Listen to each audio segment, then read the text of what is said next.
दो एक गुजारिशात करनी है अगर आप जाग रहे हो तो। एक तो रमज़ान आया है, तरावियाँ पाबंदी से पढ़ने की कोशिश फरमाएं इंशाल्लाह बोलिएगा। और दूसरा कम से कम एक दिन में 2 पारे कुरान पाक के पढ़ने।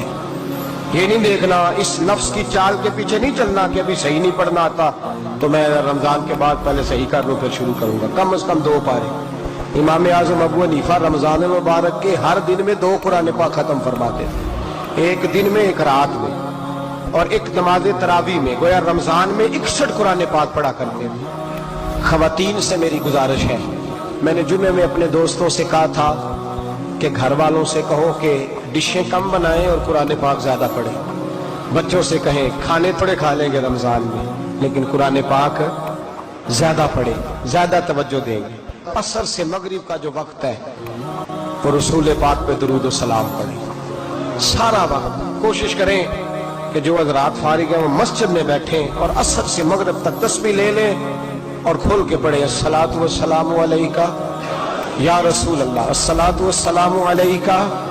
ये बड़ा खूबसूरत दुरूद शरीफ है, इसको ज्यादा से ज्यादा पढ़ें, ज्यादा से। और मेरे हज़रत साहब क़िबला फरमाया करते असर के बाद ना प्यास भी लगती है, कड़वाहट भी आती है रमज़ान में, बंदे कड़वे कड़वे होते हैं। दुरूद बंदे को मीठा भी कर देता है, ठंडा भी कर देता है। तो असर के बाद दुरूद शरीफ पे लग जाए, इंशाअल्लाह ताला ठंडक भी होगी, मिठास भी नसीब होगी असर से मगरिब तक इंशाअल्लाह।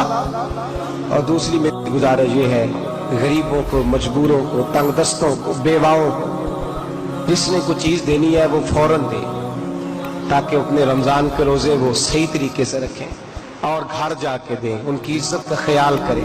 दरवाजे पे बुला के, लाइन पे लगा के ना दें, ये इंसानियत का प्यार नहीं। घर जाके रात के अंधेरे में खुद दे के, किसी को कुछ जोड़ा देना है, कपड़ा देना है तो वक्त पे दे, ताकि वो सिला के पहल उस वक्त दे करके आते। और ये मेरी गुजारिश होगी, मिन्नत होगी आप दोस्तों से, एक दफ़ा इस गुनाहगार की इस बात पे अमल करके तो देखें। अपने बच्चों के कपड़े बाद में खरीदना, गरीब के बच्चों के कपड़े जरा पहले खरीद के देखो, खरीद के देखो तो सही। देखो अल्लाह अपने बच्चों पे कितना फजल फरमाता है, अपने बच्चों पे।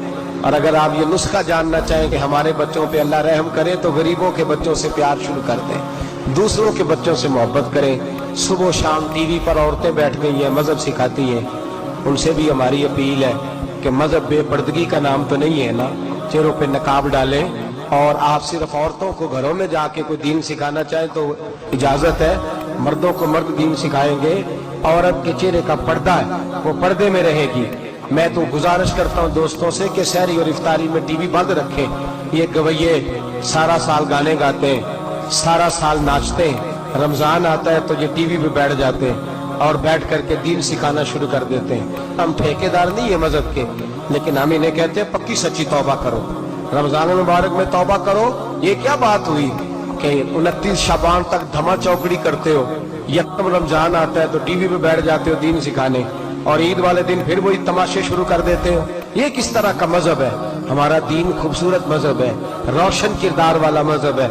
मेरे नबी पाक अलैहिस्सलाम ने फरमाया, मैं वो दीन लेके आया हूँ जिसके सिर्फ दिन ही रोशन नहीं, मेरे दीन की रातें भी रोशन है, मेरे दीन की रातें भी रोशन है, रात को भी रोशनी फैलती है। और वैसे भी दीन बाज नहीं हुआ कि गवैये दीन सिखाएंगे, नाचने वाले दीन सिखाएंगे। ये पक्की सच्ची तौबा करें, फिर आके बैठे, फिर लोगों को दीन सिखाएं। हम इनसे दीन सीखने को तैयार हैं, लेकिन ये कोई तरीका नहीं कि बेपर्दा औरतें। और मैं बड़े पाबंद दौल जिम्मेदारी से कह रहा हूँ, मुझे भी कल आप किसी औरत के साथ टीवी पर बैठा हुआ देखें तो आप बेशक कहें कि हम इस शख्स का बात सुनना पसंद नहीं करते, जो खुद दीन पर अमल नहीं कर रहा, वो किसी को मजहब क्या सिखाएगा। पर्दा है और बदनिगाही हराम है, शरीयत में हराम है औरत का खुला हुआ चेहरा देखना। और फिर जिस तरह वो सच संवर के माज़अल्लाह बैठती है वो तो बहुत बड़ा जुर्म। टीवी को बंद रखे, शहरी और इफ्तारी में अगर सुननी हो तो रसूलुल्लाह की नात सुने, और नात भी उस नात खां से सुने तो नात पढ़ने वाला हो, एक्टिंग करने वाला ना हो, गाने की तर्जों पे नात सुना के लोगों को गुमराह करने वाला ना हो, बल्कि रसूलुल्लाह की नात पढ़े, नबी पाक की नात सुनाए और नात पढ़े। और मैं इंशाअल्लाह बयान करूंगा, हमने मजमून रखा है नात और अनाबे नात। नात कोई कमजोर बात नहीं, नात तो हमारे ईमान का हिस्सा है। नात ना हो तो हमारा तो सांस ना चले, नात के बगैर तो गुजारा ही नहीं। نہ دن چڑھتا ہے نہ شام ہوتی ہے، لیکن نعت ہم ان سے سنتے ہیں جو رسول اللہ کی نعت پڑھتا ہے۔ جو تماشا کرتا ہے وہ اس کا کیا مطلب ہے؟ یہ چند نصیحتیں خاص ہیں۔ بدل دے میرا دل، بدل دے میرا دل، بدل دے میرا غفلت میں ڈوبا دل، بدل دے میرا غفلت میں ڈوبا